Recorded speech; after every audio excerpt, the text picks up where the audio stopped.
Radhe Radhe friends, रसोई की रंग बिरंगी दुनिया में आप सबका स्वागत है।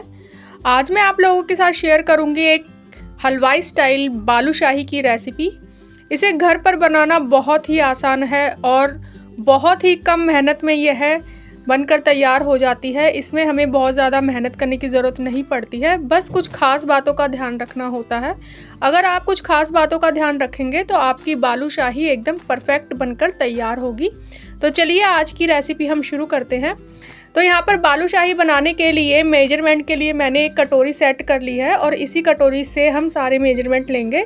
तो यहाँ पर मैंने 3 कटोरी मैदा ली है, जिस कटोरी से मैंने मेजरमेंट लिया है, और यह जो मैदा है वजन में 500 ग्राम है। तो पहले हम मैदा को छान लेंगे और मैदा को छानने के बाद हम इसमें डालेंगे थोड़ा सा नमक। हमें इसमें 2 चुटकी नमक डालना है। आधी किलो मैदा है तो इसमें 2 चुटकी नमक डालें।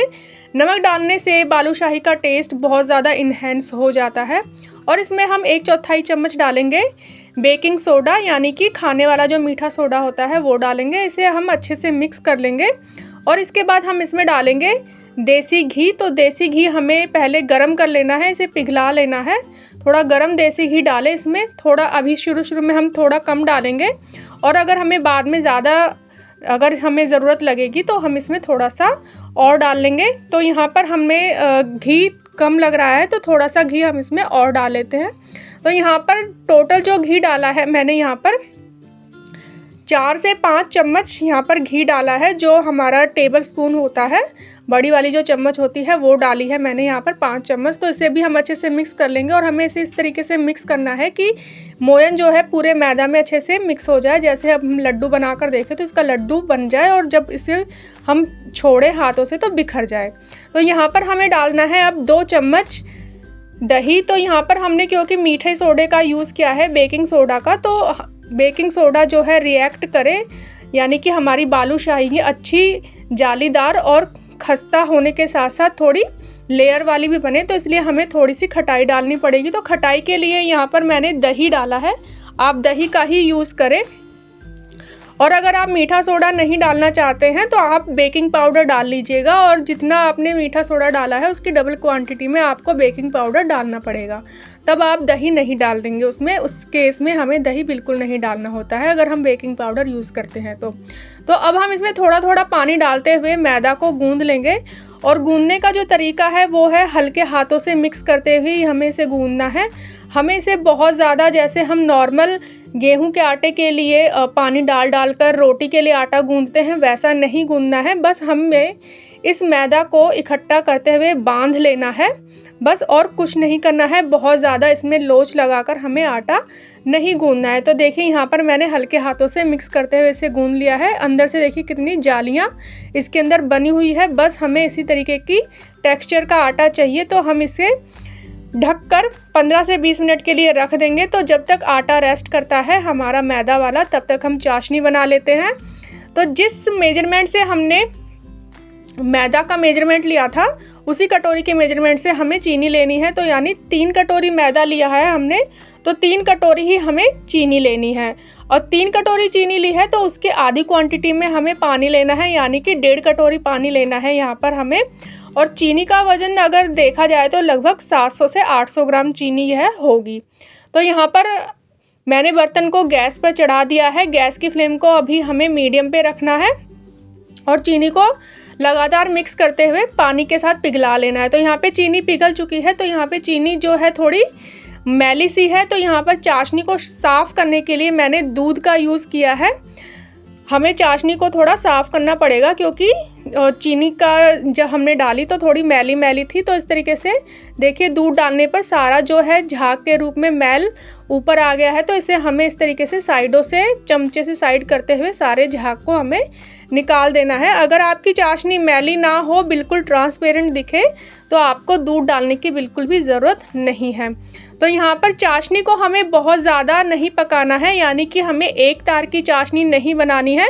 बस चाशनी हमारी हल्की चिपचिपी सी रहे वैसी ही बनानी है, जैसे शहद की कंसिस्टेंसी होती है वैसे, यानी कि आधे तार की हमें चाशनी बनानी है। तो हमें यही ध्यान रखना है कि जब हम शुरू में चाशनी बनाएंगे तो हमें आधे तार की ही बनानी है, क्योंकि बाद में ठंडी होते होते यह एक तार की अपने आप ही हो जाएगी।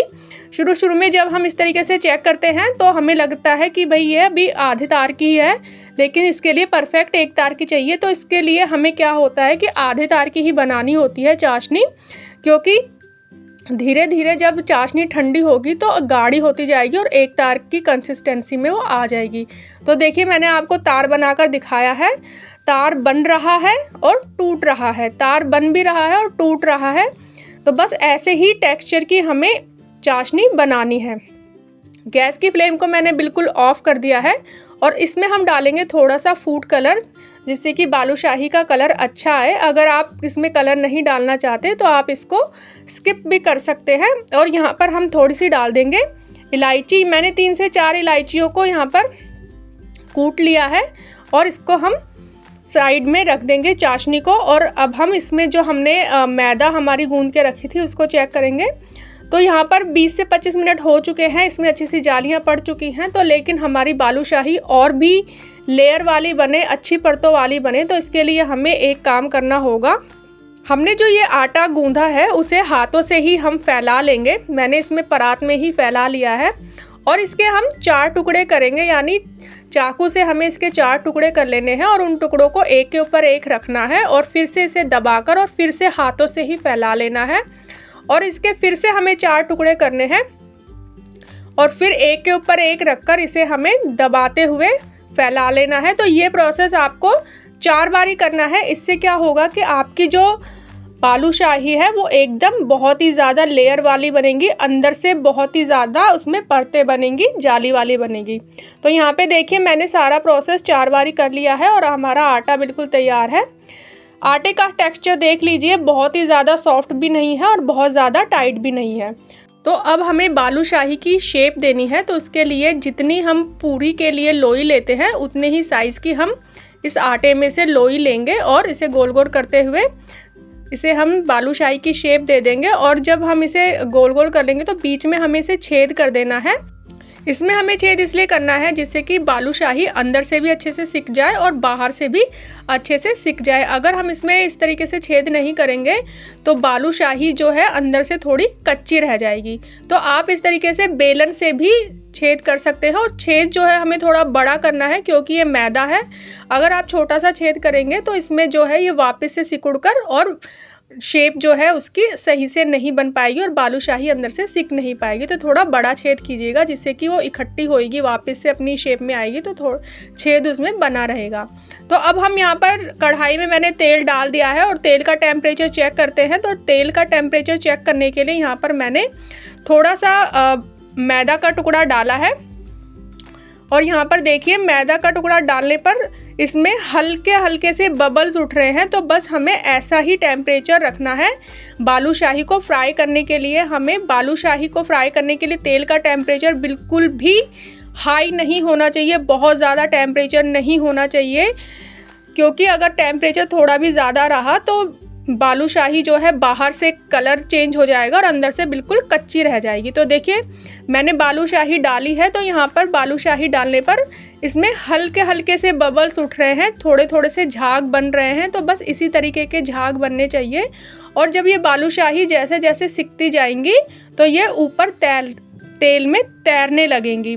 तो धीरे धीरे हमें बालूशाही को सेकना है। तो बालूशाही सेकते वक्त ही हमें थोड़े पेशेंस रखने हैं, बिल्कुल ही जल्दबाजी हमें बिल्कुल नहीं करनी है, क्योंकि बालूशाही बनाने के टाइम पे अगर थोड़ी सी भी जल्दबाजी होगी तो बालूशाही अंदर से बिल्कुल कच्ची रह जाएगी। तो देखिए यहाँ पर धीरे धीरे बालूशाही जो बालूशाही सिक चुकी है वो ऊपर आ चुकी है, तेल में तैरने लगी है। तो आप इस तरीके से चम्मच से थोड़ा थोड़ा तेल डालते हुए ऊपर भी डाल दें जिससे कि अच्छे से सिक जाए। और इनको आप अलट पलट कर दोनों साइड से सेक लीजिएगा। और सेकने में बिल्कुल भी जल्दबाजी ना करें, बिल्कुल पेशेंस रखें, क्योंकि बालूशाही बनाने का यही एक सीक्रेट है कि जितना आप पेशेंस से बालूशाही को सेकेंगे उतनी ही अच्छी आपकी बालूशाही अंदर से खस्ता बनेगी, बिल्कुल बाहर से करारी बनेंगी और अंदर से एकदम जूसी बनेंगी। जब आप इसको चाशनी में डालेंगे बिल्कुल भी कच्ची नहीं रहेगी। तो देखिए यहाँ पर बालूशाही को मैंने अलट पलट कर सेक लिया है। इनका अच्छे से गोल्डन ब्राउन कलर हो चुका है। हमें इसी कलर तक इनको सेकना है और इन बालूशाहियों को सेकने में 15 से 20 मिनट लगे हैं, तो इतना टाइम तो बालूशाही को सेकने में लगेगा ही। आपको भी 15 से 20 मिनट के लिए ही इनको सेकना है। तो यहाँ पर सारी बालूशाही को हम निकाल लेंगे और निकालने के बाद हम इनको चाशनी में डालेंगे। अगर चाशनी आपकी ठंडी हो गई हो तो आप इसको थोड़ा सा गर्म कर लीजिएगा, क्योंकि बिल्कुल अगर आप एक तार की चाशनी वाली कंसिस्टेंसी में डालेंगे तो क्या होगा कि चाशनी जो है बाहर से जम जाएगी और अंदर से हमारी बालूशाही बिल्कुल भी जूसी नहीं बनेगी। तो इसलिए थोड़ा सा गर्म कर लीजिएगा और इन्हें एक साइड से डुबोकर 2 मिनट के लिए रख दीजिएगा। तो यहाँ पर जब तक बालूशाही को मैंने 2 मिनट के लिए डुबोया है, तो यहाँ पर मैंने दूसरा बैच भी डाल दिया है। जब आप दूसरा बैच डालें तो गैस को बिल्कुल बंद कर दीजिए, जिससे कि इसका टेम्परेचर उसी पे आ जाएगा जैसा कि हमें टेम्परेचर बालूशाही को तलने के लिए चाहिए। जब आप दूसरा बैच डालें तो गैस को थोड़ी देर के लिए बंद कर दीजिएगा, फिर बालूशाही का दूसरा बैच डालिएगा। तो यहाँ पर बालूशाही को मैंने एक साइड से पलट दिया है। एक साइड से 2 मिनट हो चुके थे और दूसरी साइड से पलट कर भी इसे 2 मिनट के लिए डुबोकर रख देंगे। तो इस तरीके से आप बालूशाही को निकाल लीजिए। 4 से 5 मिनट के लिए डुबोकर रख लीजिएगा और बीच बीच में ऊपर से चाशनी डाल दीजिएगा।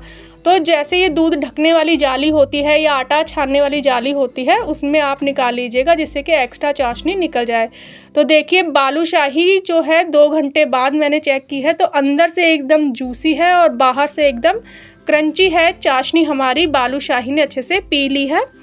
तो अगर आपको आज की यह वीडियो पसंद आई हो बालूशाही बनाने की, तो वीडियो को लाइक कर दीजिए, शेयर कर दीजिए और चैनल पर नए हैं और अभी तक सब्सक्राइब नहीं किया है तो सब्सक्राइब कर लीजिए, जिससे कि आने वाली अच्छी अच्छी रेसिपीज़ की नोटिफिकेशन आपको मिलती रहे।